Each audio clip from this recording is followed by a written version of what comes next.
La mention spéciale du jury, le livre qui ne va dans aucune catégorie ou qui va dans toutes les catégories à la fois.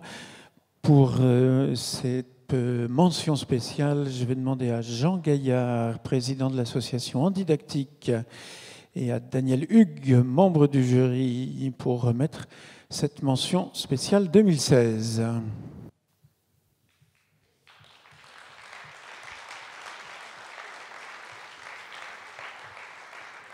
Alors là, 1, 2, 3, 4, 5, 6, 7, ils sont 7 dans cette catégorie des mentions spéciales.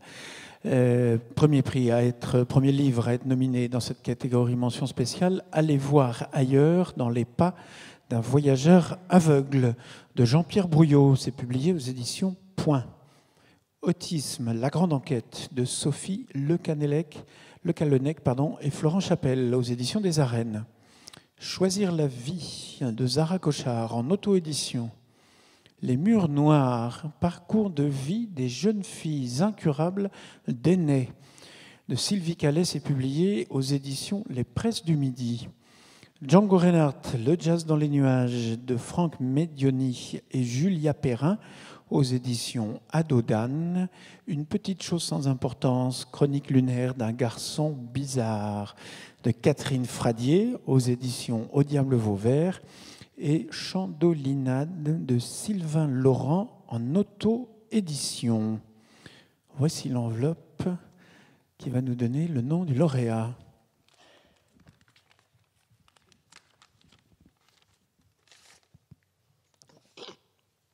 Donc la mention spéciale 2016 est pour Les murs noirs, parcours de vie des jeunes filles incurables d'Aînay, de Sylvie Calais.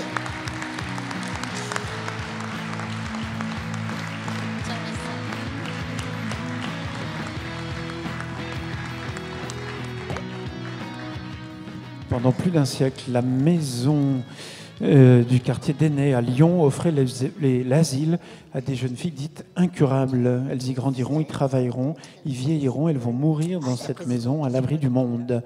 C'est le livre de Sylvie Calais. Vous voulez nous dire un petit mot? Bon, ben, je vous remets...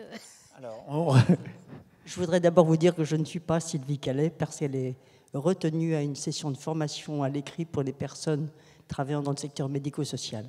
Donc je la représente, mais je lui remettrai bien sûr son prix et je la préviendrai dès ce soir. Je vais dire quelques mots alors sur ce témoignage. Ça donne la parole à des femmes qui ont été dans des foyers il y a très longtemps. C'était pas tellement il y a si longtemps, mais c'était il y a 50 ans ou 60 ans.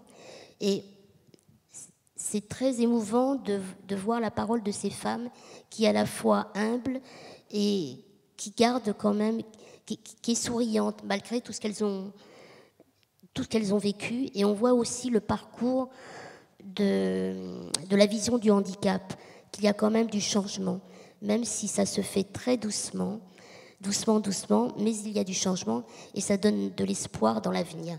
Voilà, c'est un livre très symbolique pour cette raison-là. Oui. C'est gentil.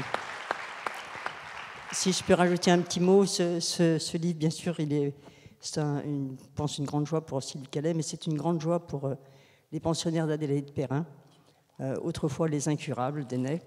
Actuellement, ce sont des résidents comme tout le monde. C'est vraiment un message d'espoir parce que quand on voit la situation actuellement où on a des foyers appartements, nous avons des couples mariés.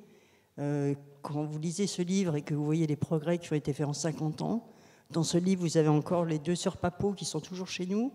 Elles ont passé 60, 70, 80, 90 ans chez elles, à Adélaïde Perrin.